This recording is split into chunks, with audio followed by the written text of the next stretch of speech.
Hello everyone, welcome to Neso school. हमने पिछले lecture में public private division of gender का आखिरी पार्ट कंप्लीट कर लिया था। हमने ये समझ लिया है कि public private division of gender का मतलब क्या होता है, कैसे पूरी दुनिया में फेमिनिस्ट मूवमेंट्स को शुरू किया गया और किस तरीके से हमारे देश में जेंडर के आधार पर डिस्क्रिमिनेशन किया जाता है। अब हम आगे बढ़ेंगे अगले टॉपिक की तरफ, जहां पर हम समझेंगे महिलाओं के पॉलिटिकल रिप्रेजेंटेशन के बारे में। हमारे आज के लेक्चर का नाम है विमेन्स पॉलिटिकल रिप्रेजेंटेशन। तो देख लेते हैं इस लेक्चर के topics.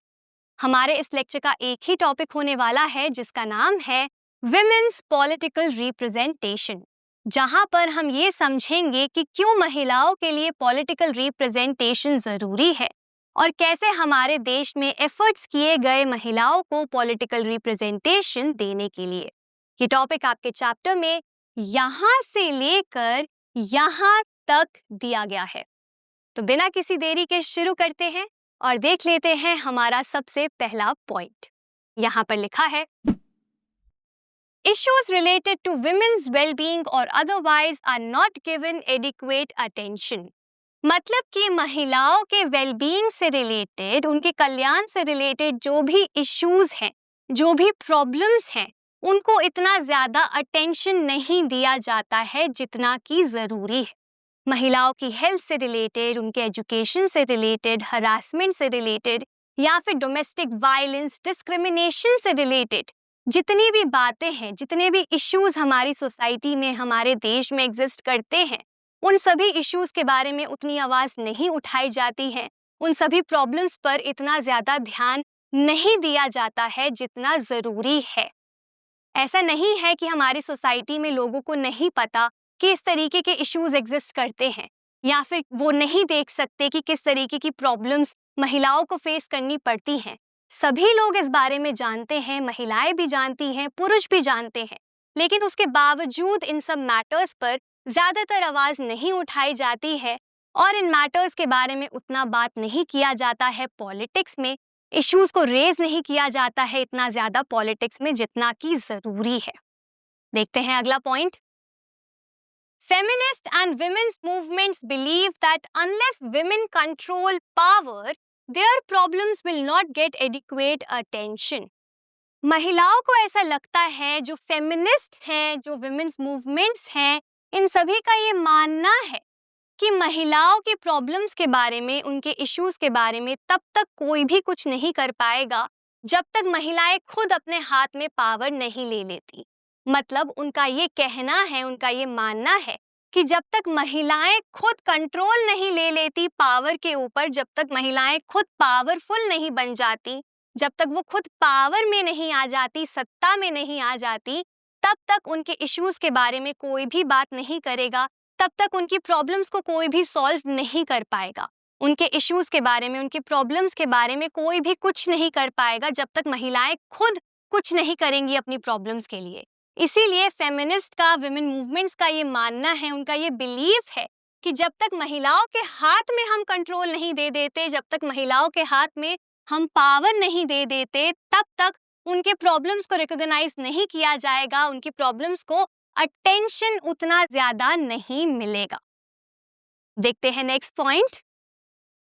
One way to ensure this is to have more women as elected representatives। यहाँ पर फेमिनिस्ट ये कहती हैं, विमेन मूवमेंट्स ये कहती हैं कि अगर हमें महिलाओं को पावर देनी है, अगर हम चाहते हैं कि उनकी प्रॉब्लम्स को ज़्यादा से ज़्यादा कोई सॉल्व कर पाए, तो उसके लिए क्या ज़रूरी है कि हम महिलाओं को पावर दें, हम उनको शक्ति दें। और वो पावर महिलाओं के पास कैसे आएगी, वो कंट्रोल महिलाओं के पास कैसे आएगा? जब उनको इलेक्ट किया जाएगा, जब उनको रिप्रेजेंटेटिव बनाया जाएगा, मतलब जब उनको पॉलिटिकल रिप्रेजेंटेशन मिलेगी। यहाँ पर क्या लिखा है कि महिलाओं को जब हम इलेक्ट करेंगे, जब हम उन्हें रिप्रेजेंटेटिव के तरह चुनेंगे, उनको पॉलिटिकल रिप्रेजेंटेशन देंगे, तब उसके बाद ही महिलाओं की प्रॉब्लम्स के बारे में ज़्यादा से ज़्यादा हम सॉल्यूशन लेकर आ पाएंगे, क्योंकि अब महिलाओं के हाथ में पावर होगी अपने इश्यूज को सॉल्व करने की, अपनी प्रॉब्लम्स को सॉल्व करने की। हमने पावर शेयरिंग में भी यही समझा है कि हम पावर को अलग अलग सेक्शंस के साथ क्यों शेयर करते हैं, हम क्यों डाइवर्स ग्रुप्स के साथ पावर को शेयर करते हैं। क्योंकि वो ग्रुप्स जानते हैं कि उनको क्या तकलीफें हैं। वो अपनी प्रॉब्लम्स के बारे में, अपनी परेशानियों के बारे में ज़्यादा अच्छे से जानते हैं। इसीलिए वो सॉल्यूशन भी जल्दी लेकर आ सकते हैं, क्योंकि वो जानते हैं कि उनको क्या दिक्कत है। उसी तरीके से महिलाओं के साथ भी है। महिलाओं को क्या परेशानियां हैं, महिलाओं को क्या दिक्कतें हैं, क्या प्रॉब्लम्स है, उनके बारे में महिलाएं ही जानती हैं। इसीलिए ज़रूरी है कि हम उनके साथ पावर को शेयर करें। जब हम उनके हाथ में पावर देंगे, उनके पास कंट्रोल आएगा, तो वो अपनी प्रॉब्लम्स के बारे में आवाज़ उठा पाएंगी, तब वो सॉल्यूशन लेकर आ पाएंगी। क्यों? क्योंकि अब उनके पास पावर है, वो सत्ता में है, तो वो क्या कर पाएंगी? वो डिसीजंस ले पाएंगी, वो लॉ बना पाएंगी, वो डिसीजन मेकिंग का एक हिस्सा बन पाएंगी। इसीलिए यहाँ पे फेमिनिस्ट कहते हैं, यहाँ पे विमेन्स मूवमेंट्स कहते हैं कि हमें क्या करना है, हमें विमेन के हाथ में कंट्रोल देना है, उन्हें पावर देनी है। और ये कैसे होगा? जब हम ज्यादा से ज्यादा महिलाओं को इलेक्ट करेंगे, चुनेंगे रिप्रेजेंटेटिव्स के तरह। मतलब हम उन्हें चुनावों में लड़वाएंगे और उन्हें जिताएंगे। वैसे क्या होता है, ज्यादातर चुनावों में महिलाएं नहीं लड़ती हैं, नहीं उतरती हैं, compete नहीं करती हैं। और अगर कुछ महिलाएं कंटेस्ट करती भी हैं तो वो इतना नहीं जीत पाती हैं जितना कि पुरुष जीतते हैं। इसी वजह से रिप्रेजेंटेशन जो है बहुत ज्यादा लिमिटेड हो जाता है। तो यहाँ पे इसी को बदलने की बात की गई है। यहाँ पे यही लिखा गया है कि हमें विमेन को ज्यादा से ज्यादा चुनना है, उन्हें इलेक्टेड रिप्रेजेंटेटिव बनाना है, ताकि वो अपनी आवाज को उठा पाएं, अपने इश्यूज को रेज कर पाएं। अब देख लेते हैं हमारा अगला पॉइंट। यहाँ पर लिखा है, in India the proportion of women in legislature has been very low. अभी हमने क्या समझा कि विमेन्स पॉलिटिकल रिप्रेजेंटेशन जरूरी है, ताकि महिलाओं की प्रॉब्लम्स जो हैं, उनके जो इश्यूज हैं, उनको हम रेज कर पाएं पॉलिटिक्स में। अब यहाँ पर हम इंडिया की बात कर रहे हैं स्पेसिफिकली। अगर हम बात करें इंडिया की, तो इंडिया में विमेन का पॉलिटिकल रिप्रेजेंटेशन बहुत ज्यादा लो है, बहुत ज्यादा कम है। मतलब कि इंडिया में जो प्रोपोर्शन है विमेन का, जो नंबर ऑफ विमेन है, नंबर ऑफ महिलाएं हैं लेजिस्लेचर में। लेजिस्लेचर का मतलब क्या है? हमारे पार्लियामेंट में, जो हमारी डिसीजन मेकिंग बॉडी है। तो जो महिलाओं का नंबर है, जो उनका प्रोपोर्शन है लेजिस्लेचर में, वो बहुत ज्यादा कम है। क्यों? क्योंकि हम चुनते ही नहीं हैं महिलाओं को। महिलाओं को उतना मौका ही नहीं मिलता कि वो इलेक्ट हो पाए, वो चुनी जा सके, वो रिप्रेजेंटेटिव बन पाए, जिसके कारण से वो पीछे रह जाती हैं। और इंडिया में ये परेशानी ज्यादा है, क्योंकि हमारे देश में महिलाओं के पास उतना ज्यादा रिप्रेजेंटेशन नहीं है। ये जो नंबर है, ये जो प्रोपोर्शन है, ये बहुत ज्यादा लो है। ऐसा क्यों? ये अगले पॉइंट से समझते हैं। The percentage of elected women members in Lok Sabha touched 14.36% of its total strength for the first time in 2019. अब यहाँ पर ये एक एग्जाम्पल दिया गया है फर्स्ट पॉइंट को ही जस्टिफाई करने के लिए, ये बताने के लिए कि क्यों महिलाओं के पास और कैसे महिलाओं के पास इतनी कम रिप्रेजेंटेशन है इंडिया में। यहाँ पर क्या लिखा है कि जो परसेंटेज है इलेक्टेड विमेन मेंबर्स का लोकसभा में। अब सबसे पहले लोकसभा में कौन से मेंबर्स होते हैं ये बताइए। लोकसभा में मेंबर्स होते हैं जिनको हम एमपीज कहते हैं, मतलब कि मेंबर्स ऑफ पार्लियामेंट। अब लोकसभा में जो टोटल एमपीज हैं, उनमें से कितनी परसेंटेज जो है महिलाओं की है, इलेक्टेड विमेन मेंबर्स की है? सिर्फ 14.36%। मतलब कि अगर हमारे लोकसभा में टोटल 543 सीट्स हैं, तो 543 सीट्स में से सिर्फ 78 सीट्स के करीब जो सीट्स हैं वो महिलाएं जीती थी 2019 में। अब यहाँ पर बहुत इंटरेस्टिंग बात क्या है कि ये 2019 में जो 14.36% हमने अचीव किया है विमेन के रिप्रेजेंटेशन का, वो आज तक का हाईएस्ट है हमारे देश में। मतलब 2019 में पहली बार हमारे देश में 78 जितनी सीट्स महिलाएं जीती लोकसभा में। अब आप सोचिए, 1947 में हमें आज़ादी मिली और 2019 में जाके हम 78 सीट्स का नंबर अचीव कर पाए महिलाओं के लिए। ये कितना लंबा समय है। और इसके बावजूद 2019 में सिर्फ 14.36% महिलाएं ही हो पाई हमारी टोटल स्ट्रेंथ में से। अगर हम बात करें स्टेट असेंबलीज की, तो स्टेट असेंबलीज में तो उससे भी कम है। स्टेट असेंबलीज में लेस देन 5% महिलाएं हैं। मतलब कि हमारे विधानसभा में 5% से भी कम महिलाओं के पास पॉलिटिकल रिप्रेजेंटेशन है। तो यहाँ पर हमें क्लियरली पता चल रहा है कि कैसे जो परसेंटेज है महिलाओं का हमारे लोकसभा में, हमारे विधानसभा में, वो कितना ज़्यादा कम है। क्यों हमारे देश में ये जो लेजिस्लेचर है, डिसीजन मेकिंग बॉडी है, वहाँ पे लो रिप्रेजेंटेशन है विमेन का। अब देखते हैं हमारा अगला पॉइंट। यहाँ लिखा है, India is among the bottom group of Nations in the world in this respect. अब यहाँ पर इसी लाइन से रिलेटेड एक ग्राफ भी दिया गया है जिसे हम देखेंगे। यहाँ पर क्या लिखा है कि इंडिया जो है वो बॉटम में आता है, जो बॉटम ग्रुप ऑफ नेशंस है, जो नीचे से देश आते हैं किसमें, विमेन के पॉलिटिकल रिप्रेजेंटेशन में, उसमें बॉटम में इंडिया भी आता है। क्यों आता है? अगर आप इस ग्राफ को ध्यान से देखें तो आपको यहाँ पे नजर आएगा कि यहाँ लिखा है women in national parliaments in different regions of the world. तो यहाँ पे वर्ल्ड के डिफरेंट रीजन्स दिए गए हैं और ये बताया गया है कि इन रीजन्स में कितनी महिलाओं के पास परसेंटेज में कितनी महिलाएं जो हैं वो रिप्रेजेंटेटिव्स हैं। कहाँ पर? नेशनल पार्लियामेंट्स में, जैसे कि हमारी लोकसभा हो गई। तो यहाँ पर अगर आप इंडिया को देखें तो इंडिया यहाँ पे नीचे है, जहाँ पर सिर्फ 11.8% रिप्रेजेंटेशन है विमेन के पास अकॉर्डिंग टू 2018 का डेटा। मतलब 2018 के इस डेटा के मुताबिक सिर्फ 11.8% ही रिप्रेजेंटेशन था विमेन के पास इंडिया में, और इसीलिए इंडिया बॉटम में आता है। वहीं पे आगे क्या लिखा है, it is behind the averages for developing countries of Africa and Latin America. अगर हम डेवलपिंग कंट्रीज को देखें, जैसे कि अफ्रीका की कंट्रीज या फिर लैटिन अमेरिका की कंट्रीज, तो इन कंट्रीज का भी जो एवरेज है उससे भी पीछे है इंडिया। इंडिया का एवरेज क्या है? इंडिया का एवरेज जो है वो अफ्रीका और लैटिन अमेरिका जैसी डेवलपिंग कंट्रीज के एवरेजेस से भी पीछे है। मतलब हम इतने ज्यादा नीचे हैं, इतना ज्यादा लो रिप्रेजेंटेशन है हमारे देश में महिलाओं का पॉलिटिक्स में। अगर आप यहाँ पर भी देखें तो जो वर्ल्ड का एवरेज है विमेन्स पॉलिटिकल रिप्रेजेंटेशन का, तो वो सिर्फ 24% ही है। 24% भी बहुत ज्यादा नहीं है, लेकिन हमारा 24% भी नहीं है, हम उससे भी बहुत ज्यादा नीचे हैं। तो यहाँ पे क्या लिखा है? यहाँ पे लिखा है कि इंडिया जो है वो बॉटम कंट्रीज में से एक कंट्री में आता है जहाँ पर महिलाओं का रिप्रेजेंटेशन जो है पॉलिटिक्स में वो बहुत ज्यादा कम है। अब आगे क्या लिखा है पढ़ लेते हैं। In the government cabinets are largely all male even when a woman becomes the chief minister और द प्राइम मिनिस्टर। अगर हम बात करें हमारी गवर्नमेंट की, तो गवर्नमेंट में जो कैबिनेट होते हैं, जो मंत्रिमंडल होते हैं, वहां पर भी ज्यादातर मेल मेंबर्स ही होते हैं, मेल मिनिस्टर्स ही होते हैं। मतलब जो हमारे कैबिनेट्स हैं वो भी मेल डोमिनेटेड हैं। अगर आप हमारे देश के कैबिनेट्स को देखेंगे तो वहां पर भी जो ज्यादातर मिनिस्टर्स होते हैं वो मेल होते हैं, महिलाएं बहुत कम होती हैं।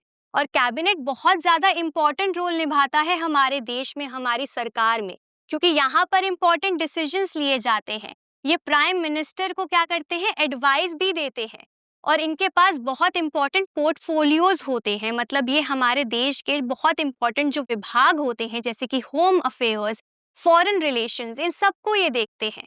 और इस कैबिनेट में जो मेंबर्स होते हैं, जो मिनिस्टर्स होते हैं, वो ज्यादातर मेल मेंबर्स होते हैं। इवन अगर प्राइम मिनिस्टर या चीफ मिनिस्टर कोई महिला भी है, तो भी जो कैबिनेट होता है वो मेल डोमिनेटेड ही होता है। और ये भी एक कारण है जिसके वजह से लेजिस्लेचर में विमेन का जो प्रपोर्शन है हमारे देश में वो बहुत ज्यादा कम है, बहुत ज्यादा लो है। अब बढ़ते हैं आगे और देखते हैं हमारा अगला पॉइंट। यहाँ पर लिखा है, One way to solve this problem is to make it legally binding to have a fair proportion of women in the elected bodies. अब यहाँ पर क्या लिखा है कि एक तरीका है जिससे हम इस प्रॉब्लम को सॉल्व कर सकते हैं, और वो सॉल्यूशन क्या है, वो तरीका क्या है कि हम लीगली बाइंडिंग कर दें। मतलब कि हम कानूनी तौर पर ये कंपलसरी कर दें, हमें कानून बना दे, कॉन्स्टिट्यूशन में उसके बारे में लिख दे क्या कि देश में जो इलेक्टेड बॉडीज हैं उनमें जो विमेन का रिप्रेजेंटेशन होगा वो फिक्स्ड होगा। मतलब हम क्या करें, हम एक फिक्स प्रपोर्शन रख दें, हम बोल दें कि कम से कम इतनी सीट्स विमेन की होनी चाहिए हमारी इलेक्टेड बॉडीज में, और इसका हम एक लॉ बना दें, हम क्या करें, कानून बना दें। क्योंकि जब हम लीगली बाइंड कर देंगे इन सब बातों को तो उससे क्या होगा, उससे लोगों को, हमारे इलेक्टेड बॉडीज को, जो इंस्टीट्यूशंस हैं उनके लिए मैंडेटरी हो जाएगा, कंपल्सरी हो जाएगा कि उन्हें मिनिमम सीट्स महिलाओं को देनी ही पड़ेगी, जिसके वजह से महिलाओं का जो रिप्रेजेंटेशन है वो बढ़ सकता है। और यहाँ पर ऐसा नहीं है कि 1 या 2 सीट्स महिलाओं के लिए रिजर्व कर दी जाए, नहीं, फेयर प्रपोर्शन, मतलब जो उचित प्रपोर्शन होगा वही होना चाहिए लीगली बाइंडिंग सभी इलेक्टेड बॉडीज के लिए।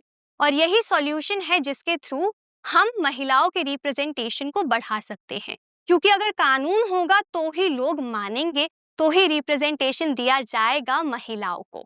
और इंडिया में भी उसी को फॉलो किया गया, इंडिया में भी इसी तरीके के रूल्स बनाए गए, कानून बनाए गए, लॉज बनाए गए, संविधान में उनके बारे में लिखा गया, ताकि हम महिलाओं के रिप्रेजेंटेशन को इंक्रीज कर सकें।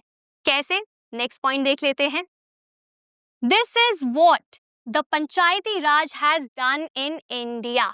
जो हमारे देश में पंचायती राज है उसमें यही किया गया है, लीगली बाइंड किया गया है इंस्टीट्यूशन को कि आपको महिलाओं के लिए सीट्स को रिजर्व करना पड़ेगा।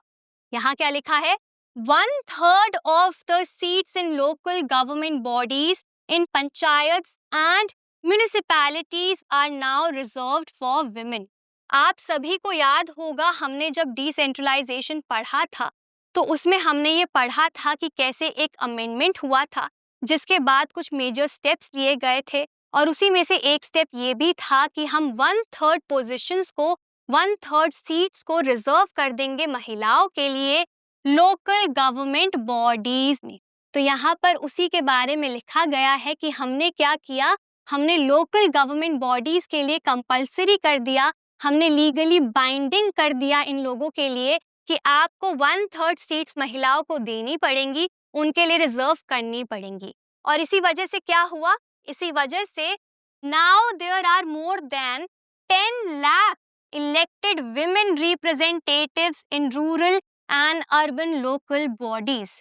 इसी कानून के वजह से क्या हुआ, इसी अमेंडमेंट के वजह से क्या हुआ, हमारे देश में आज 10 लाख से ज्यादा महिलाएं हैं जो कि चुनी गई हैं रिप्रेजेंटेटिव्स के तरह रूरल और अर्बन लोकल बॉडीज में।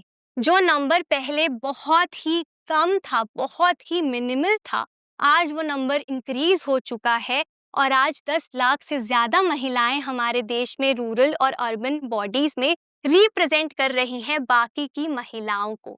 क्यों? क्योंकि हमने लीगली बाइंड कर दिया था लोकल गवर्नमेंट बॉडीज को कि आपको 1/3 सीट्स विमेन के लिए रिजर्व करनी पड़ेंगी।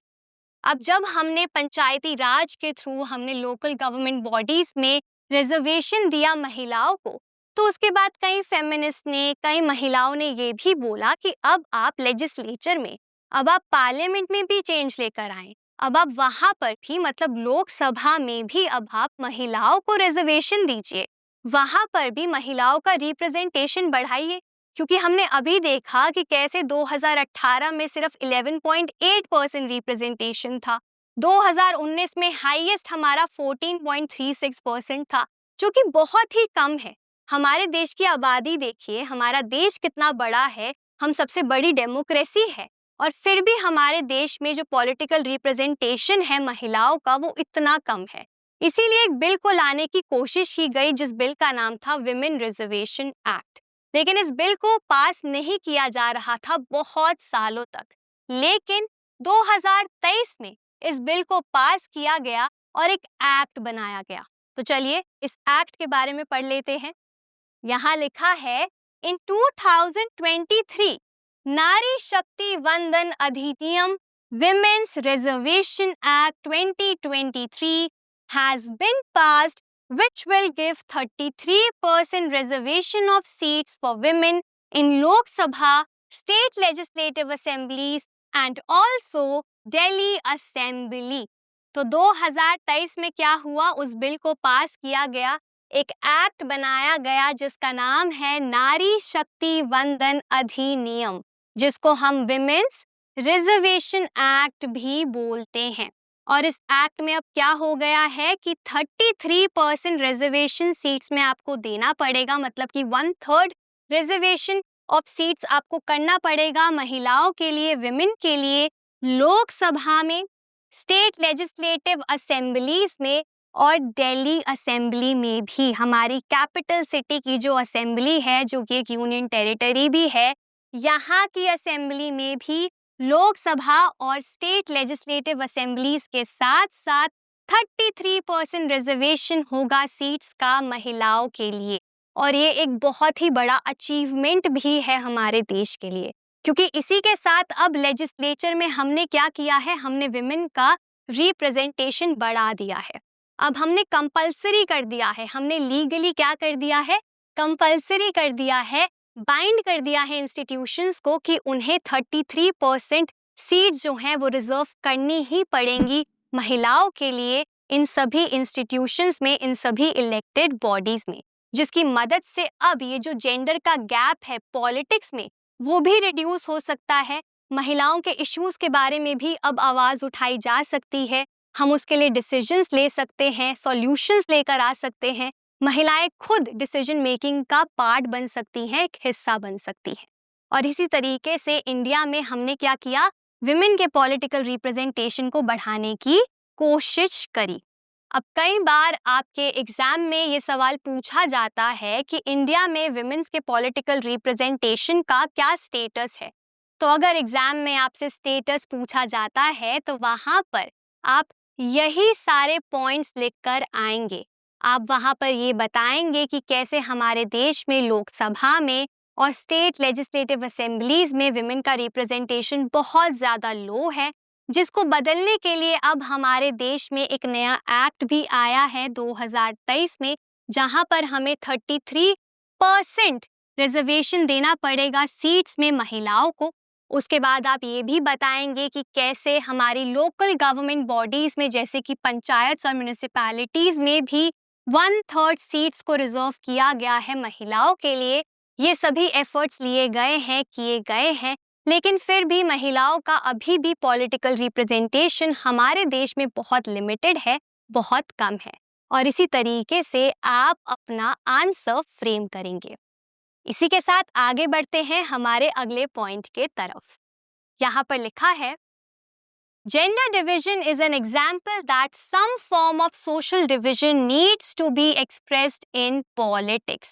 आप सभी को याद होगा जब हमने इस चैप्टर का ओवरव्यू पढ़ा था, तब वहाँ पर मैंने आपको बताया था कि इस चैप्टर में हमें 3 सोशल डिविजन्स के बारे में पढ़ना है जो हमारे देश में एग्जिस्ट करते हैं, और हमें ये समझना है कि किस तरीके से ये सोशल डिविजन्स अपने आप को एक्सप्रेस करते हैं पॉलिटिक्स में, ये कैसे इन्फ्लुएंस करते हैं पॉलिटिक्स को, और क्या इनका एक्सप्रेशन जो है, ये जो पॉलिटिकल एक्सप्रेशन है, ये डेमोक्रेसी के लिए हेल्दी है। तो यहाँ पर वही लिखा गया है कि अगर हम बात करें जेंडर डिवीजन की, तो जेंडर डिवीजन एक ऐसा सोशल डिवीजन है जिसको हमें पॉलिटिक्स में एक्सप्रेस करना चाहिए, क्योंकि वो ज़रूरी है।